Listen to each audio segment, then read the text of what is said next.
Olá, irmãos, sejam muito bem-vindos. Com este vídeo, nós encerramos todo o conteúdo que foi produzido para este mês da Bíblia. Espero que estes vídeos possam ter edificado muito a sua vida.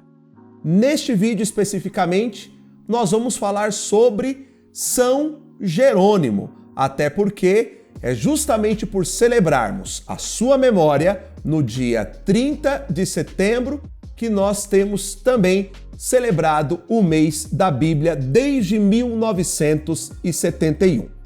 Jerônimo deriva de gerar santo e nemus, bosque, significando assim bosque santo. Esta poderia ser uma das traduções para o nome de Jerônimo. Há quem diga que Jerônimo vem de nomá, que quer dizer lei. Jerônimo era filho de um nobre chamado Eusébio.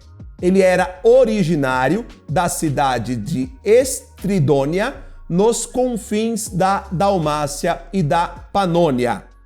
Ainda jovem, Jerônimo foi para Roma, onde estudou letras gregas, latinas e hebraica, e se dedicava noite e dia ao estudo das Sagradas Escrituras.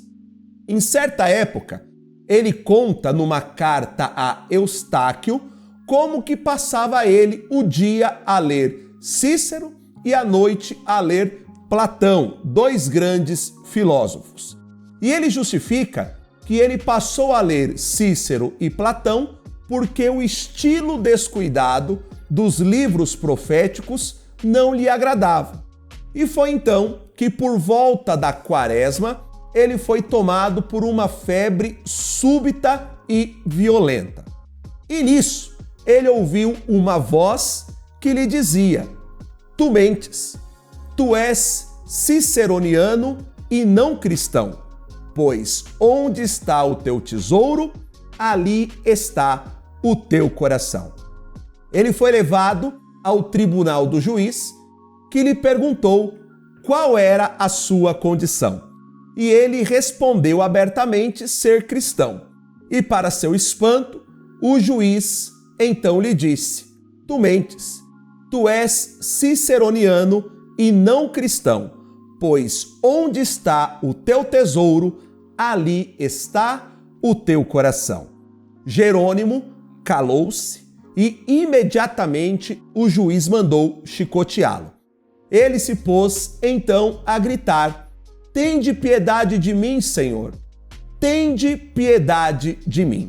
Os que estavam presentes rogaram ao juiz que perdoassem Jerônimo, e este fez o seguinte juramento: "Senhor, se eu alguma vez tiver livros profanos e os ler, é porque vos terei negado."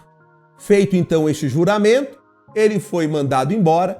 Repentinamente retoma ali o seu estado, descobrindo que estava banhado em lágrimas e que seus ombros estavam horrivelmente empretejados devido aos golpes recebidos diante daquele tribunal.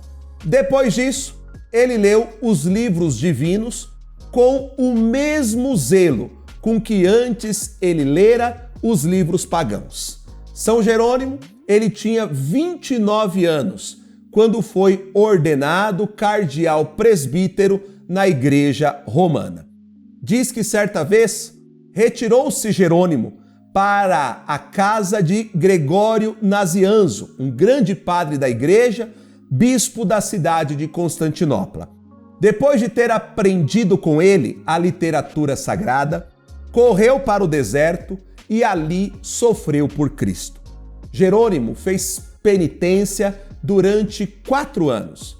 Depois voltou a Belém, onde se ofereceu para permanecer como um animal doméstico junto da manjedoura do Senhor. O projeto bíblico que o Papa Dámaso tinha confiado a Jerônimo começa no ano de 383 em Roma e se conclui entre os anos de 404 e 406 em Belém. Estamos falando de um trabalho de 23 anos, onde ele reuniu à sua volta um grande número de discípulos empenhados nesta causa. O imperador Teodósio certa vez pediu ao Papa Dámaso que confiasse a alguém douto a tarefa de organizar o ofício eclesiástico. E sabendo que Jerônimo conhecia perfeitamente as línguas grega e hebraica e todas as ciências, o encarregou desta tarefa. Dessa forma, Jerônimo dividiu o saltério entre os dias da semana, atribuiu a cada um deles um noturno próprio e instituiu que se cantasse no fim de cada salmo o Glória. Depois, organizou as epístolas e os evangelhos, que se devem cantar ao longo de todo o ano, e de Belém enviou tudo isso ao sumo pontífice e aos cardeais, que aprovaram e determinaram sua autenticidade perpétua.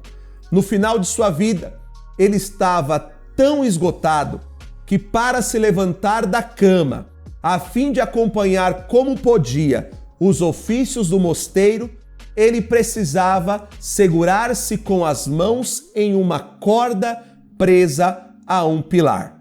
Falamos assim de um homem que consumiu sua vida pelas Escrituras e morreu no ano de 420.